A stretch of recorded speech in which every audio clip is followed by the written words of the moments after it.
Welcome to hour 3 of the Thom Hartmann Program. On the line with us is our buddy Sabrina Haake, the federal trial attorney, 20-plus years of experience, specializing in First and 14th Amendment defense, contributor to numerous law journals and publications, including the Chicago Tribune, but most importantly, the author of The Haake Take over on Substack. You can find it at Sabrina Haake, Haake, .substack.com, or just type in Haake, Haake, take over on Substack, and it'll pop right up. You can find it. It's also on Twitter. It's Haake_Sabrina. Sabrina, welcome back to the program. I love this article that you published in your Haake Take newsletter, titled "Is the Arc of Justice Finally Bending Against Big Oil?" Tell us about this. Yours was titled "Climate Justice Has Begun." And it starts out with the European Council of Human Rights. Give us the story. Right. So last week, it's a monumental ruling that hasn't gotten much attention from mainstream media, surprisingly, but it is a 250-page ruling, and it's complicated and dense. The European Court of Human Rights has issued a ruling for the first time in history that failure to address climate change is a violation of human rights. It's a big deal. It's kind of a no-brainer. It makes common sense that if you have the right to life, as we do under the ability to pursue life and the pursuit of happiness, that having a livable planet with drinkable water and breathable air would be part of that.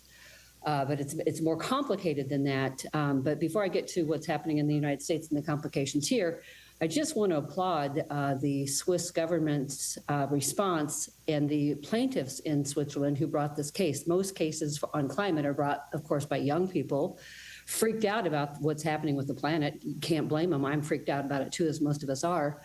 But in this case, the plaintiffs were elderly women in their 70s, and the court agreed with them that they had a right to pursue this claim because they have the right to live without undue influence from a poisonous environment. In that case, elderly people have their own particular responses to heat waves.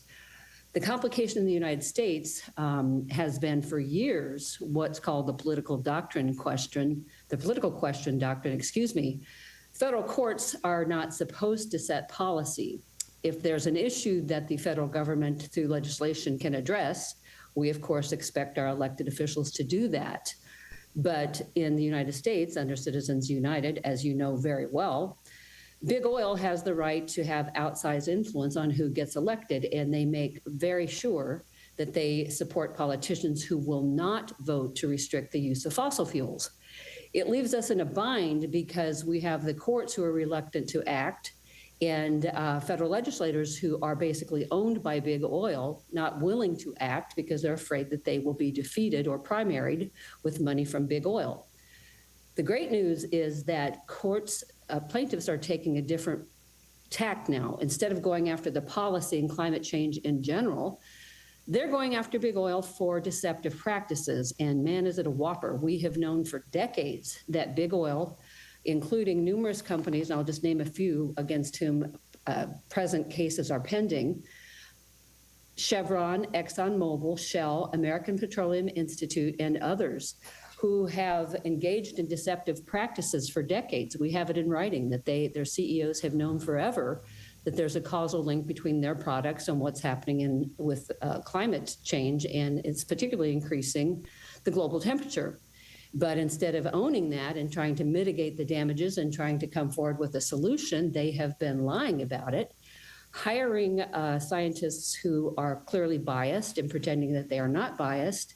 They've sent forged letters to Congress. They've engaged in fake grassroots campaigns. It's all of a piece to stop federal legislators from enacting legislation that would effectively address climate change. And we know we are running out of time. There's no serious scientific debate about what's causing our temperature increase. The question is what you do about it. So now the cases that are pending, and over 24 cases are pending in several courts, have been brought by numerous state and local government, including Rhode Island, Baltimore, Boulder, Colorado, San Miguel counties, Honolulu, Maui, the state of California, Marin, San Mateo, and Santa Cruz counties, to name a few. And they're going after Big Oil for this deception that they have proved over decades. Cases are pending, but the Supreme Court in a good piece of news, has said that if these are state cases alleging state violations for negligence, nuisance, and fraud and deceptive practices, they are not going to kick the cases to federal court. Big Oil, of course, is desperate to get these cases removed to federal court because they want the political question doctrine to prevail. And they also are making the argument that courts can't set policy. This is up to the federal government that they are paying not to do anything about climate. So it's a catch-22.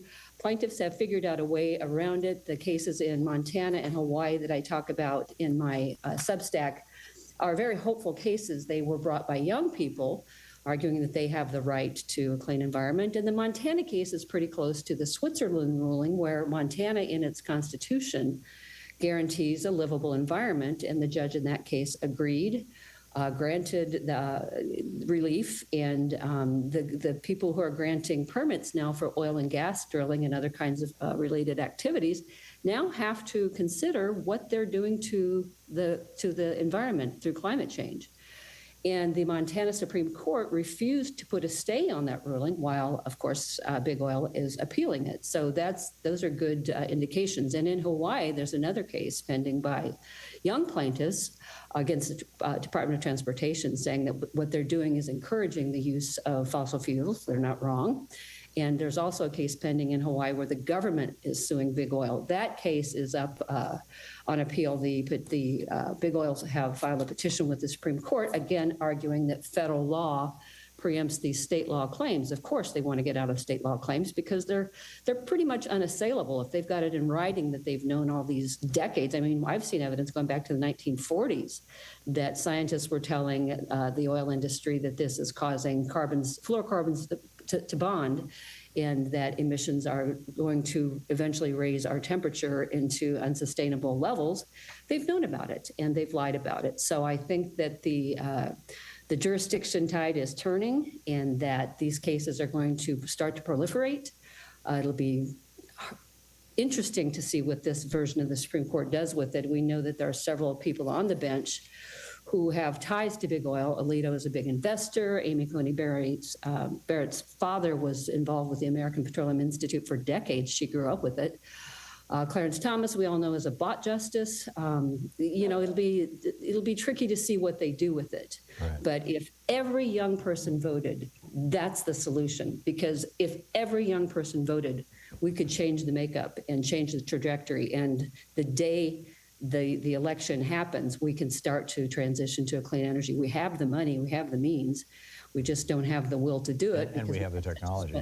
To what extent is this an analogy or analogous to the tobacco settlements in the 90s? Oh, exactly. The tobacco cases and the opioid cases, the same thing. Plaintiffs were able to show that there were deceptive practices, that the corporations knew that their products were killing people, and because they were so lucrative, they advertised them anyway. They promoted them anyway. So it wasn't just the use of the opioids or the tobacco, which would be hard to stop, but it was the fact that these corporations made trillions of dollars peddling these products, knowing that they were dangerous and lying about them. So it's a straight up consumer fraud, deceptive practices. And I think these state cases have real legs, and that Big Oil is they need to start looking over their shoulders and getting serious about what they're going to do about it. That's great. We're going to hit a break in a second, but I had an unrelated question for you as an attorney.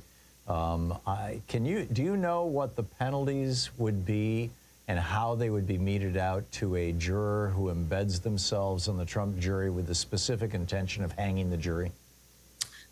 No, I don't know what the specific penalties would be. I'm guessing it's very much controlled by state law, and in this case, a New York law would govern it. It's a great question, and of course, it's something everybody has to wonder about, because if you feel very strongly and Trump is your Lord and Savior, you'll do whatever you can, including perjure yourself. So, there'd be penalties for perjury, all kinds of implications for the individual who does that. But in terms of our national justice and our national politics, it would be disastrous. There you go. There you go. Sabrina Haake, check it out over at Substack.com. Hake's Take, Haake. Sabrina, thanks so much for dropping by.